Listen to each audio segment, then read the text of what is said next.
श्रीऋणहर्ता गणेशस्तोत्रम्।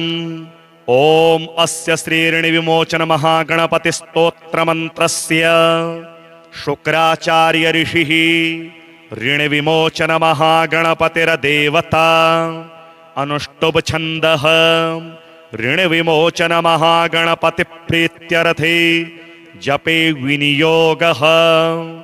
ओम स्मरामि देवदेवेशं वक्रतुण्डं महाबलं षडक्षरं कृपासिन्धुं नमामि ऋणमुक्तये। महागणपतिं वन्दे महासेतुं महाबलम् एकमेवाद्वितीयं तु नमामि ऋणमुक्तये। एकाक्षरं त्वमेकदन्तमेकं ब्रह्म सनातनं महाविघ्नहरं देवं नमामि ऋणमुक्तये। शुक्लांबरं शुक्लवर्णं शुक्लगन्धानुलेपनं सर्वशुक्लमयं देवं नमामि ऋणमुक्तये। रक्तांबरं रक्तवर्णं रक्तगन्धानुलेपनं रक्तपुष्पैः पूज्यमानं नमामि ऋणमुक्तये। कृष्णांबरं कृष्णवर्णं कृष्णगन्धानुलेपनं कृष्णयज्ञोपवीतं च नमामि ऋणमुक्तये। पीतांबरं पीतवर्णं पीतगन्धानुलेपनं पीतपुष्पैः पूज्यमानं नमामि ऋणमुक्तये। सर्वात्मकं सर्ववर्णं सर्वगन्धानुलेपनं सर्वपुष्पैः पूज्यमानं नमामि ऋणमुक्तये। एतद् ऋणहरं स्तोत्रं त्रिसन्ध्यं यः पठेन्नरः षण्मासाभ्यन्तरे तस्य ऋणच्छेदो न संशयः। सहस्रदशकं कृत्वा ऋणमुक्तो धनी भवेत्। ओम अस्य श्रीऋणविमोचनमहागणपतिस्तोत्रमन्त्रस्य शुक्राचार्य ऋषिः ऋणविमोचनमहागणपतिर्देवता अनुष्टुभ छन्दः ऋणविमोचनमहागणपतिप्रीत्यर्थे जपे विनियोगः। ओम स्मरामि देवदेवेशं वक्रतुण्डं महाबलं षडक्षरं कृपासिन्धुं नमामि ऋणमुक्तये। महागणपतिं वन्दे महासेतुं महाबलम् एकमेवाद्वितीयं तु नमामि ऋणमुक्तये। एकाक्षरं त्वमेकदन्तमेकं ब्रह्म सनातनं महाविघ्नहरं देवं नमामि ऋणमुक्तये। शुक्लांबरं शुक्लवर्णं शुक्लगन्धानुलेपनं सर्वशुक्लमयं देवं नमामि ऋणमुक्तये। रक्तांबरं रक्तवर्णं रक्तगन्धानुलेपनं रक्तपुष्पैः पूज्यमानं नमामि ऋणमुक्तये। कृष्णांबरं कृष्णवर्णं कृष्णगन्धानुलेपनं कृष्णयज्ञोपवीतं च नमामि ऋणमुक्तये। पीतांबरं पीतवर्णं पीतगन्धानुलेपनं पीतपुष्पैः पूज्यमानं नमामि ऋणमुक्तये। सर्वात्मकं सर्ववर्णं सर्वगन्धानुलेपनं सर्वपुष्पैः पूज्यमानं नमामि ऋणमुक्तये। एतद् ऋणहरं स्तोत्रं त्रिसन्ध्यं यः पठेन्नरः षण्मासाभ्यन्तरे तस्य ऋणच्छेदो न संशयः। सहस्रदशकं कृत्वा ऋणमुक्तो धनी भवेत्। ओम अस्य श्रीऋणविमोचनमहागणपतिस्तोत्रमन्त्रस्य शुक्राचार्य ऋषिः ऋणविमोचनमहागणपतिर्देवता अनुष्टुभ छन्दः ऋणविमोचन महागणपतिप्रीत्यर्थे जपे विनियोगः। ॐ स्मरामि देवदेवेशं वक्रतुण्डं महाबलं षडक्षरं कृपासिन्धुं नमामि ऋणमुक्तये। महागणपतिं वन्दे महासेतुं महाबलम् एकमेवाद्वितीयं तु नमामि ऋणमुक्तये। एकाक्षरं त्वमेकदन्तमेकं ब्रह्म सनातनं महाविघ्नहरं देवं नमामि ऋणमुक्तये। शुक्लाम्बरं शुक्लवर्णं शुक्लगन्धानुलेपनं सर्वशुक्लमयं देवं नमामि ऋणमुक्तये। रक्ताम्बरं रक्तवर्णं रक्तगन्धानुलेपनं रक्तपुष्पैः पूज्यमानं नमामि ऋणमुक्तये। कृष्णाम्बरं कृष्णवर्णं कृष्णगन्धानुलेपनं कृष्णयज्ञोपवीतं च नमामि ऋणमुक्तये। पीताम्बरं पीतवर्णं पीतगन्धानुलेपनं पीतपुष्पैः पूज्यमानं नमामि ऋणमुक्तये।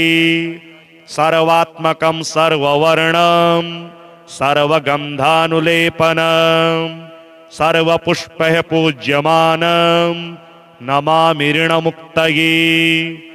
एतदऋणहरं स्तोत्रं त्रिसन्ध्यं यः पठेन्नरः षण्मासाभ्यन्तरे तस्य ऋणच्छेदो न संशयः।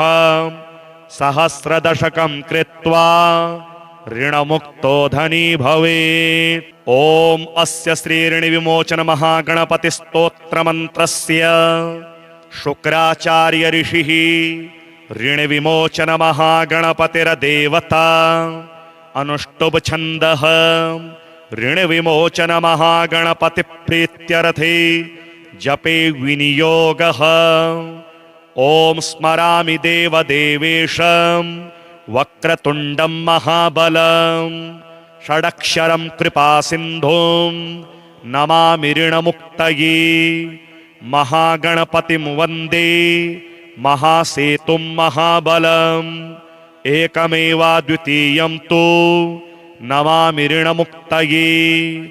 एकाक्षरं त्वमेकदन्तमेकं ब्रह्म सनातनं महाविघ्नहरं देवं नमामि ऋणमुक्तये। शुक्लाम्बरं शुक्लवर्णं शुक्लगन्धानुलेपनं सर्वशुक्लमयं देवं नमामि ऋणमुक्तये। रक्ताम्बरं रक्तवर्णं रक्तगन्धानुलेपनं रक्तपुष्पैः पूज्यमानं नमामि ऋणमुक्तये। कृष्णाम्बरं कृष्णवर्णं कृष्णगन्धानुलेपनं कृष्णयज्ञोपवीतं च नमामि ऋणमुक्तये। पीताम्बरं पीतवर्णं पीतगन्धानुलेपनं पीतपुष्पैः पूज्यमानं नमामि ऋणमुक्तये। सर्वात्मकं सर्ववर्णं सर्वगन्धानुलेपनं सर्वपुष्पैः पूज्यमानं नमामि ऋणमुक्तये। एतदऋणहरं स्तोत्रं त्रिसन्ध्यं यः पठेन्नरः षण्मासाभ्यन्तरे तस्य ऋणच्छेदो न संशयः। सहस्रदशकं कृत्वा ऋणमुक्तो धनी भवेत्। ॐ अस्य श्रीऋणविमोचन महागणपतिस्तोत्रमन्त्रस्य शुक्राचार्य ऋषिः ऋणविमोचन महागणपतिर्देवता अनुष्टुभ छन्दः ऋणविमोचन महागणपतिप्रीत्यर्थे जपे विनियोगः। ॐ स्मरामि देवदेवेशं वक्रतुण्डं महाबलं षडक्षरं कृपासिन्धुं नमामि ऋणमुक्तये। महागणपतिं वन्दे महासेतुं महाबलम् एकमेवाद्वितीयं तु नमामि ऋणमुक्तये एकाक्षरं त्वमेकदन्तमेकं ब्रह्म सनातनं महाविघ्नहरं देवं नमामि ऋणमुक्तये शुक्लाम्बरं शुक्लवर्णं शुक्लगन्धानुलेपनं सर्वशुक्लमयं देवं नमामि ऋणमुक्तये रक्ताम्बरं रक्तवर्णं रक्तगन्धानुलेपनं रक्तपुष्पैः पूज्यमानं नमामि ऋणमुक्तये कृष्णाम्बरं कृष्णवर्णं कृष्णगन्धानुलेपनं कृष्णयज्ञोपवीतं च नमामि ऋणमुक्तये पीताम्बरं पीतवर्णं पीतगन्धानुलेपनं पीतपुष्पैः पूज्यमानं नमामि ऋणमुक्तये सर्वात्मकं सर्ववर्णं सर्वगन्धानुलेपनं सर्वपुष्पैः पूज्यमानं नमामि ऋणमुक्तये एतदऋणहरं स्तोत्रं त्रिसन्ध्यं यः पठेन्नरः षण्मासाभ्यन्तरे तस्य ऋणच्छेदो न संशयः सहस्रदशकं कृत्वा ऋणमुक्तो धनी भवेत्। ॐ अस्य श्रीऋणविमोचनमहागणपतिस्तोत्रमन्त्रस्य शुक्राचार्य ऋषिः ऋणविमोचनमहागणपतिर्देवता अनुष्टुप् छन्दः ऋणविमोचनमहागणपतिप्रीत्यर्थे जपे विनियोगः। ॐ स्मरामि देवदेवेशं वक्रतुण्डं महाबलं षडक्षरं कृपासिन्धुं नमामि ऋणमुक्तये महागणपतिं वन्दे महासेतुं महाबलम् एकमेवाद्वितीयं तु नमामि ऋणमुक्तये एकाक्षरं त्वमेकदन्तमेकं ब्रह्म सनातनं महाविघ्नहरं देवं नमामि ऋणमुक्तये शुक्लाम्बरं शुक्लवर्णं शुक्लगन्धानुलेपनं सर्वशुक्लमयं देवं नमामि ऋणमुक्तये रक्ताम्बरं रक्तवर्णं रक्तगन्धानुलेपनं रक्तपुष्पैः पूज्यमानं नमामि ऋणमुक्तये कृष्णाम्बरं कृष्णवर्णं कृष्णगन्धानुलेपनं कृष्णयज्ञोपवीतं च नमामि ऋणमुक्तये पीताम्बरं पीतवर्णं पीतगन्धानुलेपनं पीतपुष्पैः पूज्यमानं नमामि ऋणमुक्तये सर्वात्मकं सर्ववर्णं सर्वगन्धानुलेपनं सर्वपुष्पैः पूज्यमानं नमामि ऋणमुक्तये एतदऋणहरं स्तोत्रं त्रिसन्ध्यं यः पठेन्नरः षण्मासाभ्यन्तरे तस्य ऋणच्छेदो न संशयः सहस्रदशकं कृत्वा ऋणमुक्तो धनी भवेत्। ॐ अस्य श्रीऋणविमोचनमहागणपतिस्तोत्रमन्त्रस्य शुक्राचार्य ऋषिः ऋणविमोचनमहागणपतिर्देवता अनुष्टुप् छन्दः ऋणविमोचनमहागणपतिप्रीत्यर्थे जपे विनियोगः।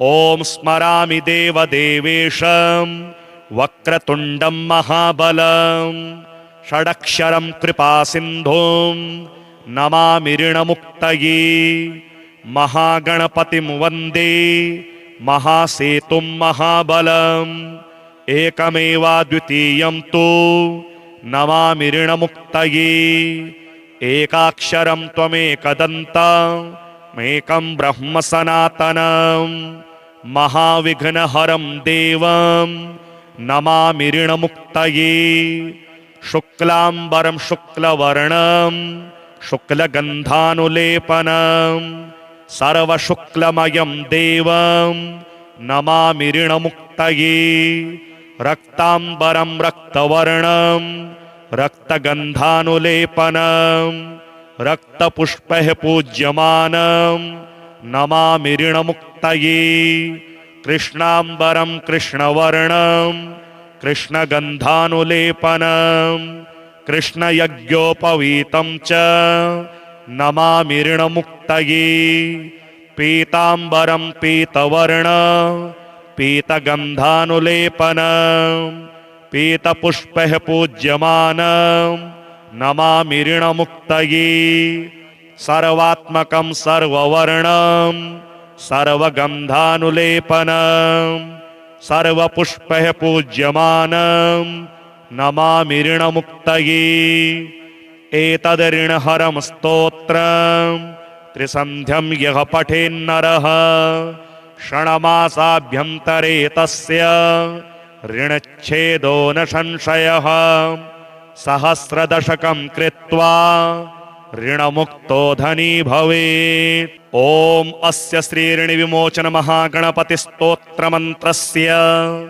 शुक्राचार्य ऋषिः ऋणविमोचन महागणपतिर्देवता अनुष्टुभ छन्दः ऋणविमोचन महागणपतिप्रीत्यर्थे जपे विनियोगः। ॐ स्मरामि देवदेवेशं वक्रतुण्डं महाबलं षडक्षरं कृपासिन्धुं नमामि ऋणमुक्तये महागणपतिं वन्दे महासेतुं महाबलम् एकमेवाद्वितीयं तु नमामि ऋणमुक्तये एकाक्षरं त्वमेकदन्तमेकं ब्रह्म सनातनं महाविघ्नहरं देवं नमामि ऋणमुक्तये शुक्लांबरं शुक्लवर्णं शुक्लगन्धानुलेपनं सर्वशुक्लमयं देवं नमामि ऋणमुक्तये रक्तांबरं रक्तवर्णं रक्तगन्धानुलेपनं रक्तपुष्पैः पूज्यमानं नमामि ऋणमुक्तये कृष्णांबरं कृष्णवर्णं कृष्णगन्धानुलेपनं कृष्णयज्ञोपवीतं च नमामि ऋणमुक्तये पीतांबरं पीतवर्णं पीतगन्धानुलेपनं पीतपुष्पैः पूज्यमानं नमामि ऋणमुक्तये सर्वात्मकं सर्ववर्णं सर्वगन्धानुलेपनं सर्वपुष्पैः पूज्यमानं नमामि ऋणमुक्तये एतदऋणहरं स्तोत्रं त्रिसन्ध्यं यः पठेन्नरः षण्मासाभ्यन्तरे तस्य ऋणच्छेदो न संशयः सहस्रदशकं कृत्वा ऋणमुक्तो धनी भवेत्। ॐ अस्य श्रीऋणविमोचन महागणपतिस्तोत्रमन्त्रस्य शुक्राचार्य ऋषिः ऋणविमोचन महागणपतिर्देवता अनुष्टुभ छन्दः ऋणविमोचन महागणपतिप्रीत्यर्थे जपे विनियोगः।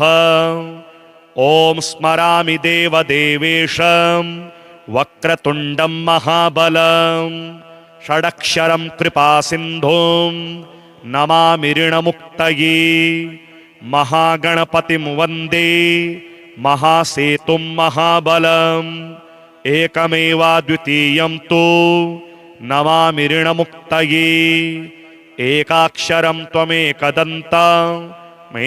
ब्रह्म सनातनं महाविघ्नहरं देवं नमामि ऋणमुक्तये शुक्लांबरं शुक्लवर्णं शुक्लगन्धानुलेपनं सर्वशुक्लमयं देवं नमामि ऋणमुक्तये रक्तांबरं रक्तवर्णं रक्तगन्धानुलेपनं रक्तपुष्पैः पूज्यमानं नमामि ऋणमुक्तये कृष्णाम्बरं कृष्णवर्णं कृष्णगन्धानुलेपनं कृष्णयज्ञोपवीतं च नमामि ऋणमुक्तये पीताम्बरं पीतवर्णं पीतगन्धानुलेपनं पीतपुष्पैः पूज्यमानं नमामि ऋणमुक्तये सर्वात्मकं सर्ववर्णं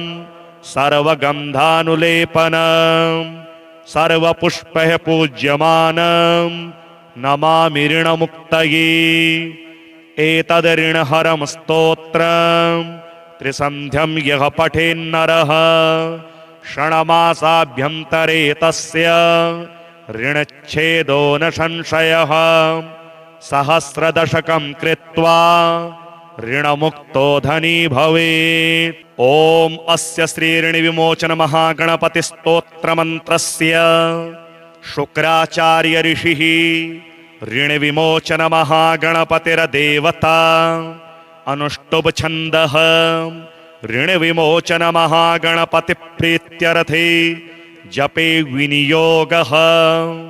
ॐ स्मरामि देवदेवेशं वक्रतुण्डं महाबलं षडक्षरं कृपासिन्धुं नमामि ऋणमुक्तये महागणपतिं वन्दे महासेतुं महाबलम् एकमेवाद्वितीयं तु नमामि ऋणमुक्तये एकाक्षरं त्वमेकदन्तमेकं ब्रह्म सनातनं महाविघ्नहरं देवं नमामि ऋणमुक्तये शुक्लाम्बरं शुक्लवर्णं शुक्लगन्धानुलेपनं सर्वशुक्लमयं देवं नमामि ऋणमुक्तये रक्ताम्बरं रक्तवर्णं रक्तगन्धानुलेपनं रक्तपुष्पैः पूज्यमानं नमामि ऋणमुक्तये